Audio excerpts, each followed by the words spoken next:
Waalaikumsalam warahmatullahi wabarakatuh. Pak Ustadz, Al-Quran sebagai sumber hukum, begitu juga hadis. Persoalannya adalah betapa banyak Al-Quran, ayat Al-Quran yang kita nggak paham. Begitu juga betapa banyak hadis-hadis yang kita tidak paham. Yang sebenarnya satu hadis atau satu ayat nanti akan dikoreksi oleh ayat lain dan seterusnya.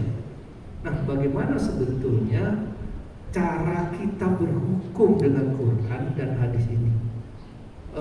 Apakah kita bisa baca langsung kemudian kita menyatakan hukumnya begini, atau mesti kita rujuk pada ulama seperti ulama fikih? Ini karena kita banyak ketemu, banyak sekali kita diperdebatkan menurut hadisnya begini loh. Nah begitu, akhirnya beda pendapat antara teman kita dengan kita, padahal kita mengikuti misalnya mazhab Syafi'i, sementara yang lain ikut mazhab Imam Ahmad bin Hanbal, misalnya Hambali. Nah ini bagaimana lagi sikap kita di dalam berhukum dengan Quran dan hadis. Terima kasih. Assalamualaikum warahmatullahi wabarakatuh. Waalaikumsalam warahmatullahi wabarakatuh. Ya. Kalau kita baca di kitab usul fikih, ya, terima kasih atas pertanyaannya penting sekali ya. Kalau kita baca di kitab usul fikih ada syarat mujtahid. Mujtahid itu orang yang berhak menyimpulkan hukum. Mujtahid. Ada syarat mujtahid, yang pertama adalah dia menguasai ayat-ayat hukum. Jadi bukan satu dua ayat dia paham, tapi semua ayat hukum dia ngerti. Semua ayat hukum beserta tafsirnya dan komentar ulamanya, gitu kan? Jadi kalau dia cuma baru baca ayat hutang, ya nggak boleh. Baru baca ayat warisan nggak boleh. Semua ayat hukum. Berapa jumlah ayat hukum dalam Al-Quran?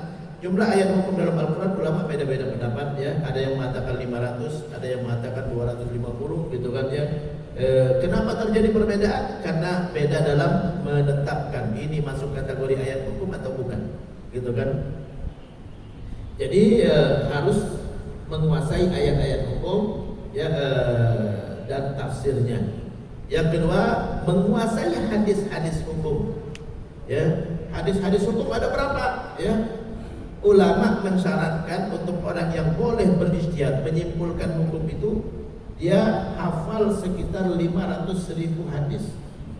500.000 hadis. Imam Bukhari itu hafal 600.000 hadis. Tapi beliau tidak menjadi mujtahid, tidak menjadi orang yang merasa punya hak untuk menyimpulkan hukum. Makanya Imam Bukhari mazhabnya apa, Pak? Syafi'i. Imam Bukhari mazhabnya Syafi'i. Ya. Kalau kita baca di kitab Tabaqat Asy-Syafi'iyah, yaitu kumpulan ulama-ulama Syafi'i, itu ada Imam Bukhari di situ, ya. Jadi kenapa Imam Bukhari bertaklidnya, ngikutinnya Imam Syafi'i? Karena dia merasa nggak berhak untuk menyimpulkan hukum. Walaupun dia hafal 600.000 hadis, padahal ulama mensyaratkan untuk hafal 500.000 hadis baru bisa menyimpulkan hukum. Jadi jangan sampai ada yang baru hafal satu hadis bid'ah langsung nyala-nyalakan, gitu kan? Nah, itu baru hafal cuma satu hadis doang, gitu kan? Hafalin dulu 500.000 hadis baru bisa ente nyimpulkan hukum. Jadi gimana supaya ngikutin aja ulama yang ada? Karena ente nggak berhak nyimpulkan, maka ambil kesimpulan yang lain. Ambil kesimpulan ulama-ulama yang sudah berkompeten untuk melakukan itu. Yang ketiga, paham kaedah-kaedah usul fikih. Kan dalam menyimpulkan hukum ada kaedah-kaedahnya. Seperti ya, ada kaedah-kaedahnya. Seperti misalnya ya, al-amru yadullu 'alal wujub. Perintah menunjukkan wajib. An-nahyu yadullu 'alal tahrim. Larangan menunjukkan itu haram, ya. Contoh yang lain lagi, contoh yang agak rumit sedikit. Ya, ada di dalam ilmu usul fikih namanya mafhum mukhalafah, logika terbalik. Logika terbalik itu artinya kalau ada larangan di tempat tertentu, di luar tempat itu maka dibolehkan. Itu logika terbaliknya. Kalau ada larangan, di sini ada larangan, dilarang tidur-tiduran di dalam masjid. Kalimat di dalam masjid, berarti di luar masjid. Oh, itu logika terbalik namanya. Nah, itu kaidah hukum juga, ya. Itu baru satu, ya. Ada sekian ratus kaidah dalam menyimpulkan hukum, ya. Dari situ Imam Syafi'i ngambil kesimpulan bahwa air yang sudah digunakan buat berwudu, kalau ukurannya kurang dari 2 bulan, maka tidak boleh lagi dipakai buat berwudu, karena itu sudah jadi musta'mal. Dalilnya apa? Logika terbalik. Logika terbalik, karena Nabi mengatakan madamal ma'u qullataini lam yahmilul khabas. Selama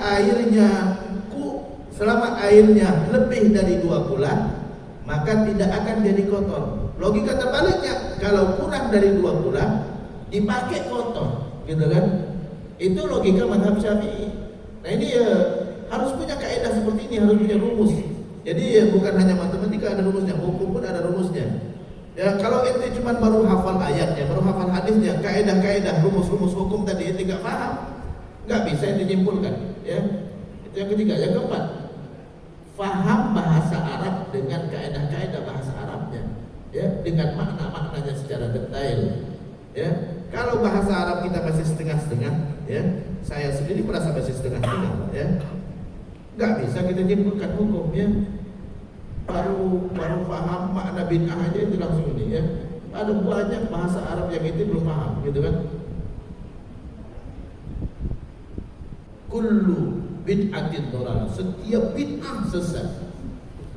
Padahal di dalam kaidah bahasa tidak semua setiap itu semua. Ya. Tidak setiap semua itu berlaku untuk semua. Nabi dalam hadis Aisyah dalam hadis mengatakan, kata Aisyah, "Mamassa Rasulullah yada imra'atin qattu." Nabi tidak pernah menyentuh tangan wanita sekalipun. Benar enggak Nabi enggak pernah menyentuh tangan wanita sekalipun? Enggak semua. Ibunya ada disentuh, bibinya, ya, bibinya, anaknya Fatimah masih disentuh, gitu kan? Jadi ada pengecualian. Jadi ada kaidah dalam ilmu mazhab, tidak semua itu berlaku untuk semua.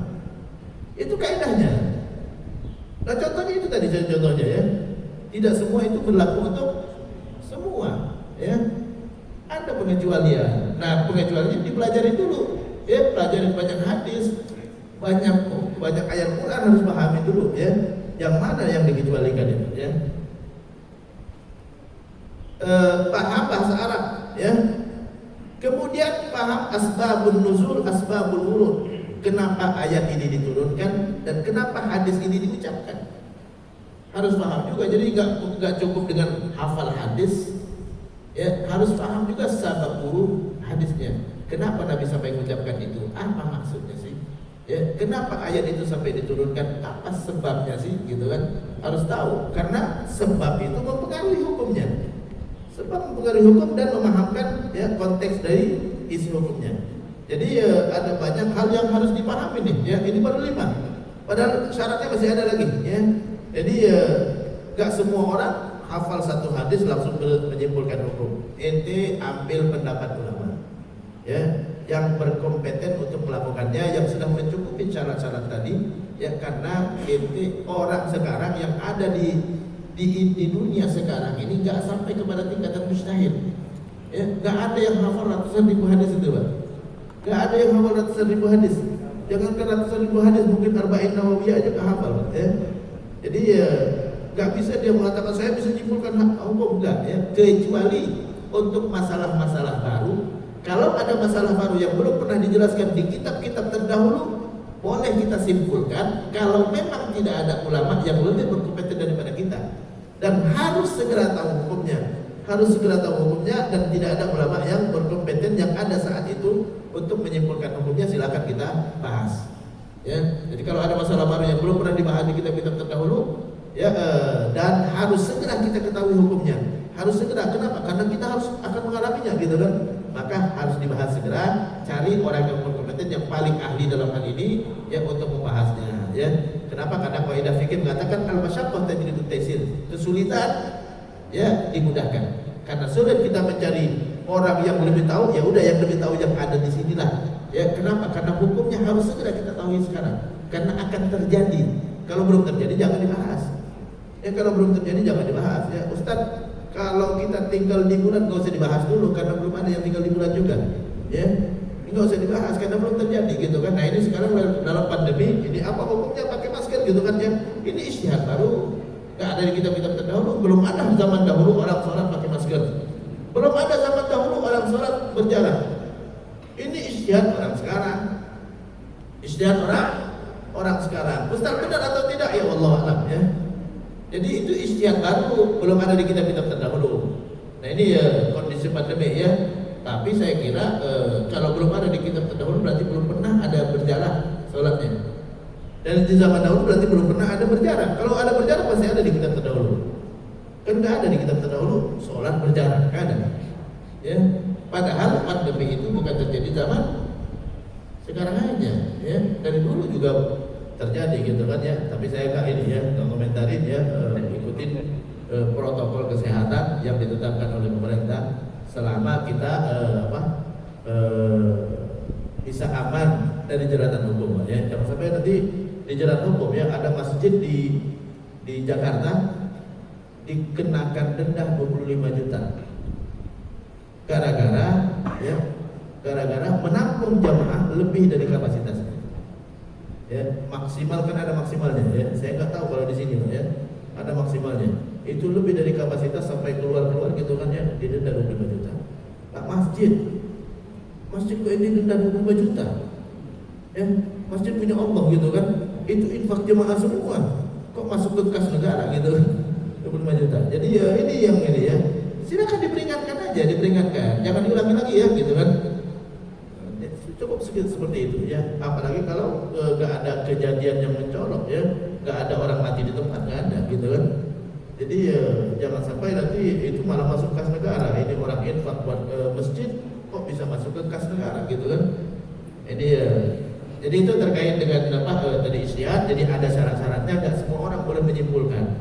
Ya kalau kita bukan termasuk orang yang memenuhi syarat, maka kita ngikutin kata-kata ulama. Wallahu a'lam.